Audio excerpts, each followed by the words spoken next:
What up, B Squad? It's me, JB, and we are here today, you guys, with a brand new review for Real Housewives of Miami Season 6, Episode 13, you guys.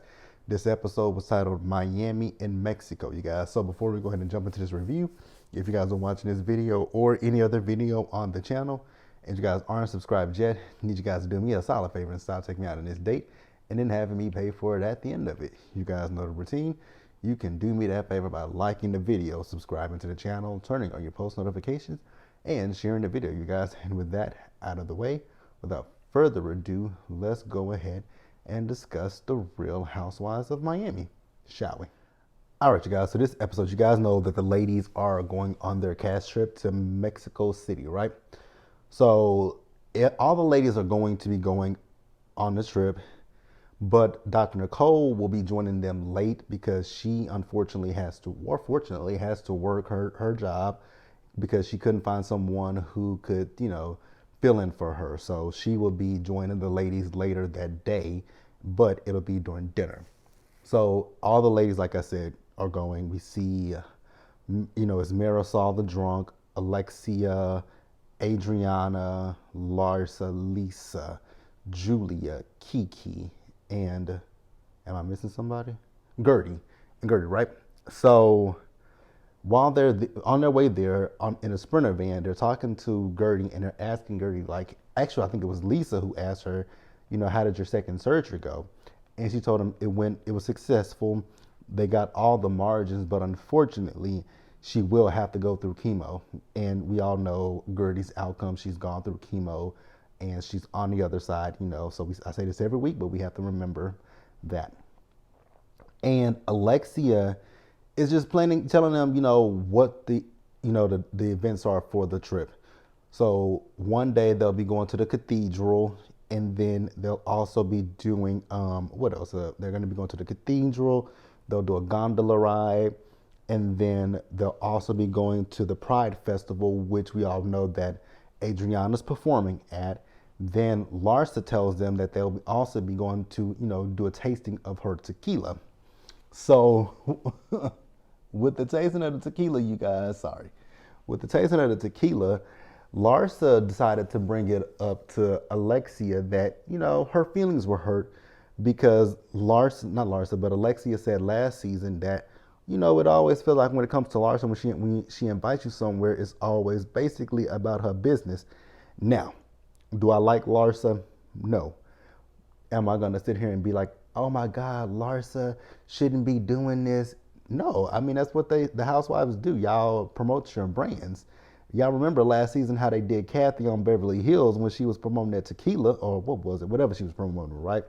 And Renna, y'all remember what Renna did last season, but it's neither here nor there, right? And this started the craziest fight between Alexia and Larsa. Now, hear me out, you guys, because I know this is going to be very interesting for me to say this, but I was on Alexia's side. Because I thought that Larsa took a low blow when Larsa told Alexia, I don't have a Todd. And I was kind of with Alexia, like, wait a minute now, what does that mean that you don't have a Todd? And basically what she's trying to say, I got what Larsa meant, but it came out wrong. Larsa's trying to say that she doesn't have a significant other, because she later cleared it up saying she doesn't have anybody there like, the other ladies do. But the thing is, my thing with Larsa is I get what you're saying, but what you're saying is, it's lopsided. Yes, you may not have a Todd, but what you do have is your spouse's support from Scotty.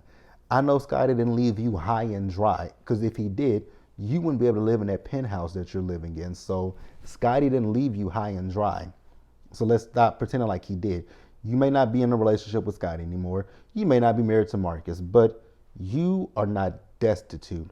All of you ladies have businesses, and all of you ladies work, for yourselves. So I got where Alexia was coming from, and I thought that, okay, is it my fault that I work as well as have a husband? Like, what are you trying to say, Larsa? So I got where Alexia was coming from.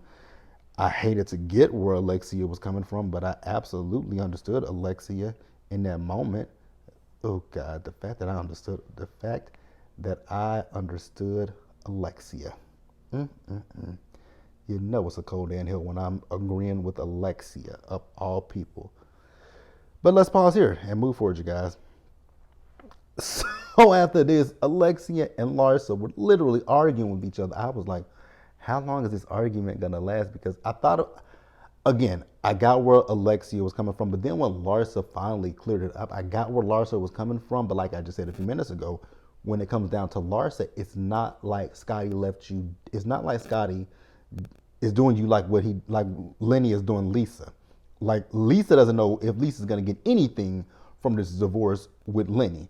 At least with you, you got something from the divorce. Again, I will say it one more time. You're living in that penthouse. That penthouse is not cheap. Like, let's be for real with each other, right?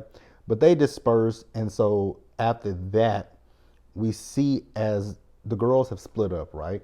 So Adriana is going to go do a rehearsal for the show.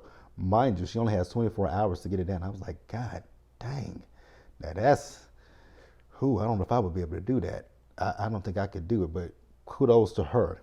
So it's Kiki who looks amazing. I mean, Kiki looks bomb with that short hair. I was like, come on, Kiki. Kiki, Julia, and Adriana are going to the rehearsal. Meanwhile, Lisa, Larsa, Gertie, and Marisol, they're going to be going to look, or whoever, the other girls that are remaining, they're going to be going out. And what they're doing is they're looking for a cake because they're celebrating Kiki and Julia's birthdays while they're there in Mexico City. And they talked about the situation between, Larsa and Alexia. It wasn't that deep for them to be upset with each other about. So they kind of moved forward from it, but they did go to the bakery to look for something for both Julia, the birthday cakes, right? Now, Lisa and Larsa at one point, they were taking selfies of themselves. And, Lisa was like, you're probably the selfie queen. And she's like, no, babe, the light is over here. I was like, oh, God, so self-centered. And should I use the word vapid with her? Should I use that word? I feel like I want to use that word too. I just feel, Larsa's just not my favorite person, right? Now, Larsa then started talking to her Lisa about asking her, does she go through Jody's phone? And I was like, why would she go through Jody's phone? That means that there's a lack of trust on your side in your relationship if you have to go through your significant other's phone.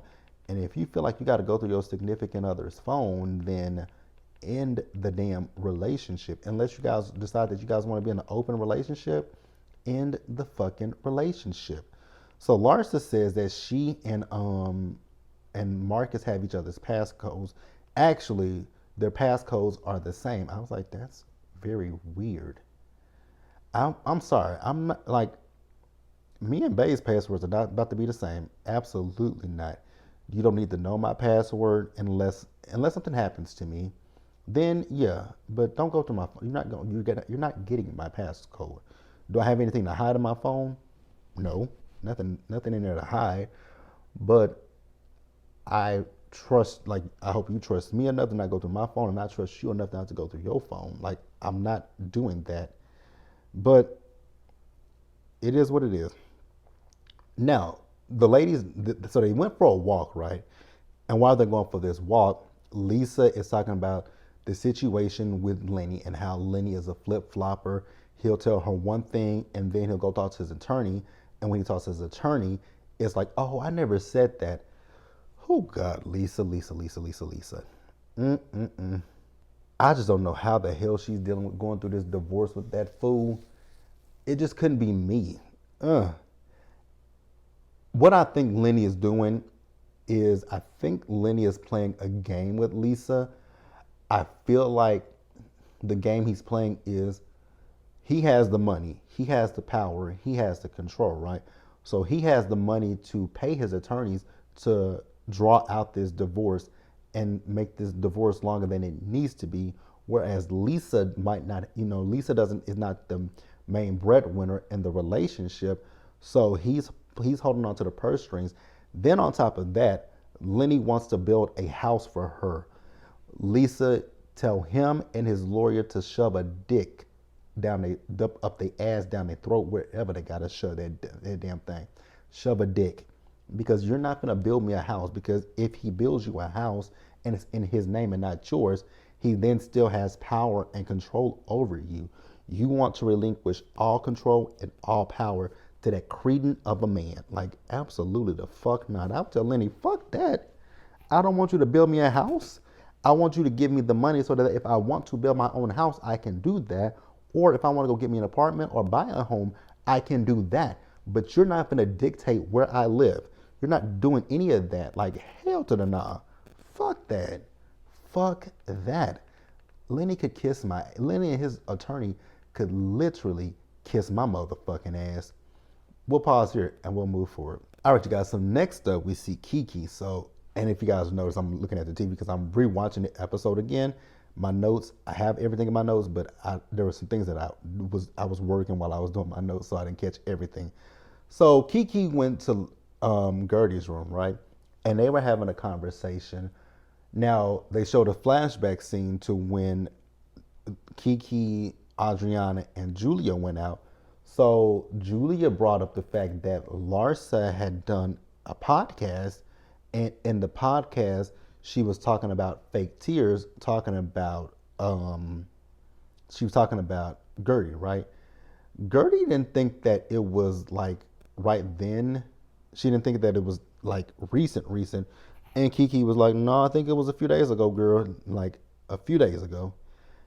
And so at this point, she's pissed off. And I understood why she was pissed off. It's like, damn, bitch, you know that I'm going through chemo. You know that I'm going through this shit right now. You are the one that told everybody my business. And you go on a podcast where you're supposed to be promoting your podcast with Marcus, and you talk shit about me. Okay, girl, I got you, right? So then we see as the ladies, I didn't realize that the drunk had a tequila brand. It's called Cockies. You guys, oh Jesus. When it comes to cockies, I hate that word. I hate the word cockies. I just want to exile it and just make sure it never comes up again in the conversation. I will love it if Bravo would just bleep it and blur it, because I hate hearing the word cockies. But the drunk is having a little mixer, and it's her brand Cockies, right? And all the ladies show up for it, and not Larsa, but Gertie still feels away. She does feel away about the shit that she heard about, Ms. Larsa, but she's not gonna bring it up right here. She's gonna wait for the perfect time to bring it up. Now, who did bring up something with Larsa was Kiki, right? Because Larsa feels like, people discredit or diminish her businesses, basically. And Kiki was like, but girl, when I invited you to the after party, you didn't show up. And Larsa's like, well, I was sick and I had antibiotics and all of this. And it's like, ma'am. If you felt that way, why did you go to the fashion show?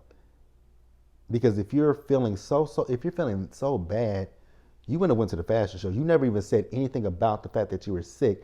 But now that Kiki is calling you out on the shit, you're sick.